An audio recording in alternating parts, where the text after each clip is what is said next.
নমস্কার। বাংলার মা বোনদের জন্য বিরাট বড় সুখবর। জুলাই মাসের টাকা দেওয়ার ফাইনাল তারিখ ঘোষণা করলেন মুখ্যমন্ত্রী শুভেন্দু অধিকারী। আপনারা জানেন যে মহিলাদের অন্নপূর্ণা ভাণ্ডার প্রকল্পের ৩,০০০ টাকা করে দেওয়া শুরু হয়েছে জুন মাস থেকে। এমন কিছু মহিলা আছে যারা জুন মাস এবং জুলাই মাস ২ মাসেরই টাকা পেয়েছেন। আবার অনেক এমন মহিলা রয়েছে যারা একবারও টাকা পাননি। যে সকল মহিলারা এখনো পর্যন্ত অন্নপূর্ণা ভাণ্ডারের টাকা পায়নি তারা কি জুলাই মাসের টাকা পাবে, ঘোষণা করলেন মুখ্যমন্ত্রী। এরই সাথে জানানো হয়েছে কাদের আর টাকা দেওয়া হবে না। জুলাই মাসে অন্নপূর্ণা ভাণ্ডারের টাকা কারা পাবেন এবং কারা পাবেন না, এছাড়াও টাকা পেতে কি করতে হবে, এর পাশাপাশি বার্ধক্য, বিধবা ও প্রতিবন্ধী ভাতার টাকা কবে দেবে, সমস্ত কিছু জানিয়ে দেব আজকের এই ভিডিওতে এবং আপনাদেরকে সমস্ত কিছু প্রমাণ সমেত দেখাবো। তাই ভিডিওটি প্রথম থেকে শেষ পর্যন্ত দেখবেন। আর আপনি কোন জেলা থেকে দেখছেন অবশ্যই কমেন্টে জানাবেন।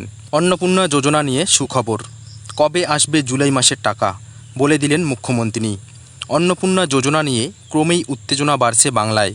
যে সকল মহিলা ৩,০০০ টাকা করে পেয়েছেন তারা তো খুশি, কিন্তু যারা আবেদন করেও টাকা পাননি তাদের তো পাগল পাগল অবস্থা।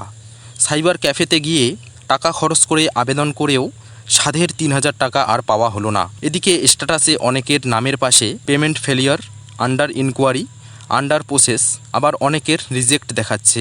আদৌ কি তারা টাকা পাবেন? এই নিয়ে অবশেষে বিরাট মন্তব্য করলেন মুখ্যমন্ত্রী শুভেন্দু অধিকারী। যারা যোগ্য তারা অবশ্যই টাকা পাবেন বলে বার্তা দেন মুখ্যমন্ত্রী। তিনি বলেছেন, অন্নপূর্ণা যোজনার টাকা ঢুকেছে, গেল রব করার কোনো দরকার নেই, সবাই টাকা পাবেন, কাউকে চিন্তা করার দরকার নেই। ৫০০ টাকা লক্ষ্মীর ভাণ্ডার দিতে গিয়ে ৯ মাস সময় লাগিয়েছেন। ১,২০,০০,০০০ লোককে তো ১.৫ মাসের মধ্যে দিয়ে দিয়েছি। বাকি যারা যোগ্য তারা অবশ্যই টাকা পাবেন, অযোগ্য থাকলে বেরিয়ে যাবেন। ভেরিফিকেশন ৩০শে আগস্ট পর্যন্ত চলবে। প্রত্যেকটা বিধানসভায় গড়ে ৩৫ থেকে ৪০,০০০ মহিলারা টাকা পেয়েছেন, বাকি যোগ্য মহিলারাও পেয়ে যাবেন। একজনও প্রকৃত যোগ্য দিদি বোন বঞ্চিত হবেন না। বর্ণ, ধর্ম, দলমত নির্বিশেষে মহিলাদের টাকা দেওয়া হবে। প্রকৃত স্বচ্ছতা বজায় রাখতে হবে। বিশেষ করে যারা যোগ্য তাদের টাকা অবশ্যই দেওয়া হবে। সেটা সুনিশ্চিত করতেই ভেরিফিকেশন প্রক্রিয়া জোর দিয়েছে রাজ্য সরকার। আবেদনকারীদের নথি, পরিচয় এবং অন্যান্য প্রয়োজনীয় তথ্য খতিয়ে দেখা হচ্ছে। যাদের তথ্য সঠিক বলে প্রমাণিত হবে তারাই প্রকল্পের সুবিধা পাবেন। দেরি হলেও টাকা পাবেন যোগ্যরা। মুখ্যমন্ত্রী জানিয়েছেন যে এই প্রকল্পের জন্য প্রায় ১,৬০,০০,০০০